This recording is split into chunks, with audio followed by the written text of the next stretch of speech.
of office. To wrap up our podcast, we'd like to take a look into the future for possible notions that we can do to help make the voting process more fair for all. As a country, we need to make sure that all elections are transparent, inclusive, and accountable. With our constitutional question being, do state laws decreasing voter accessibility violate the Equal Rights Amendment of the Constitution, Amendments 15, 19, and/or 26, we have come to the overall consensus being no, not explicitly. States over the years have strategically altered voting practices in their individual governments, but most of the time they've done this in a sneaky but still constitutional way. State governments are smart and have the ability to put themselves in a position where they will still be getting what they want, even if it ultimately affects the people. States cannot explicitly make laws with the intention being to suppress voters. They cannot do this because they will be caught by the courts and their actions will be deemed unconstitutional.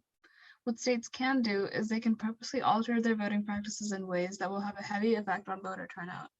With the states having access to all the voting statistics, they can recognize trends in how the demographic votes, and they can make it harder for certain groups to vote if the leaders of the state don't like that specific group of people's tendencies to vote.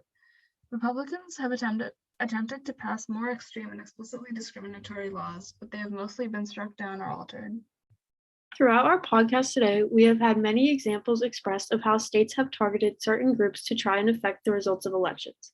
To reinforce some of the ways states manage to legally suppress voters, we will go over some of the signs that you as a citizen of our country can look for to help put an end to voter suppression. If you start noticing things such as longer distance to polling places, a shorter time frame for voting at polling places, early voting being cut, no accommodations for the disabled, and more, you might be witnessing voter suppression firsthand, and you should call out your state on their lack of fairness to help bring change and awareness to the American democratic system. If you are a citizen that is able to use your vote, vote people into office who will continue to protect that fundamental right. Today, we also learned about the opposing viewpoint when it comes to the concept of voter suppression.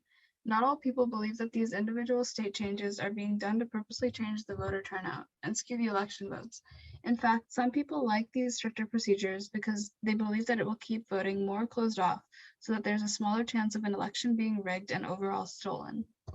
Many people prefer actions such as stricter voter ID laws, no mail-in ballots, and shorter polling hours because they believe it will cause more accurate election votes and leaves less room for error. We believe that the most important thing that we can do to make voting more accessible in our country is to educate people.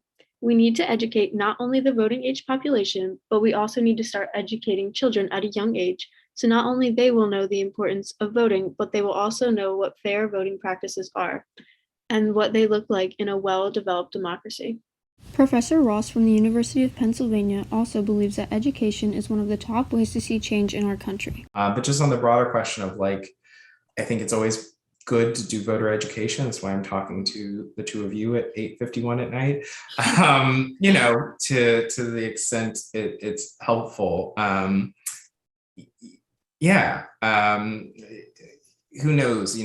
Frankly, media and what people consume is so diffuse nowadays, and I think it's difficult for people to tell, the truth from opinion nowadays. And so I think more education and more people learning and talking about it from trusted sources is important.